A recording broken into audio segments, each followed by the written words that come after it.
friends and potterheads, we are in the Goblet of Fire, chapter 27, Padfoot Returns, and I want to talk about a phrase that's used in this chapter that while the intent is there, and I really like the intent behind it, the wording is very problematic. So let's get to it. The phrase is when Sirius is talking to the Golden Trio, and he says, if you want to know what a man's like, take a look at how he treats his inferiors, not his equals. So let's look at what's going on here. What's problematic is the language. The language is that of colonialism. It's that of a superior position, of somebody having privilege. So that's really problematic. And it's problematic specifically in today's world where we are evolving. So if we look at it from the perspective of Lizzo's recent song that she produced, where there was a word that was a slur in the UK, once it was pointed out to her, instead of letting her ego take hold and say, well, it's not a slur here, and getting really defensive and leaving the word in, she chose to check her ego and said, you know what? I didn't have any intentions for that word to have this effect. It wasn't how I was using it, but I have a choice. And I'm going to choose to change the word to make it more appropriate.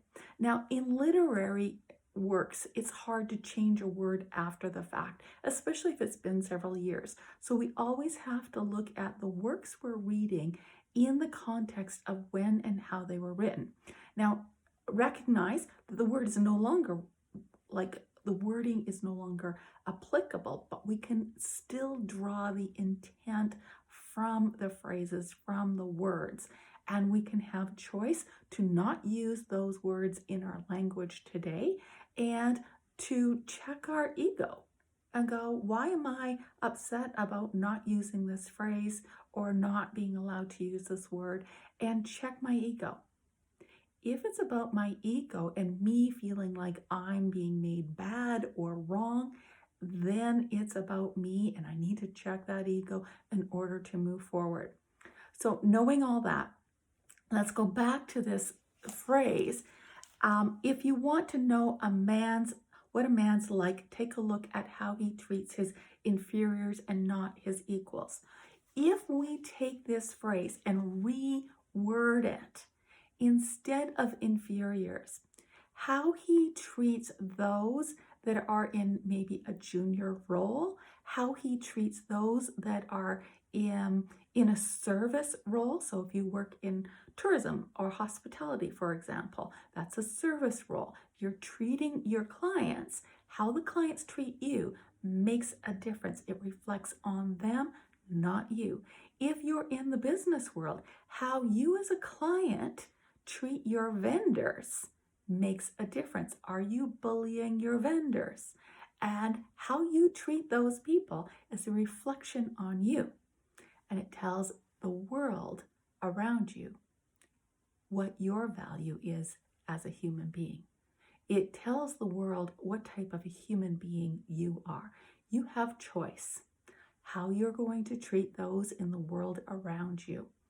And if you choose to treat them all like human beings, all like you would love to be treated, the way you would love to be treated, not the way that you are treated, but the way you would love to be treated. Because when you treat others the way you want to be treated, you're more likely to see that return to you.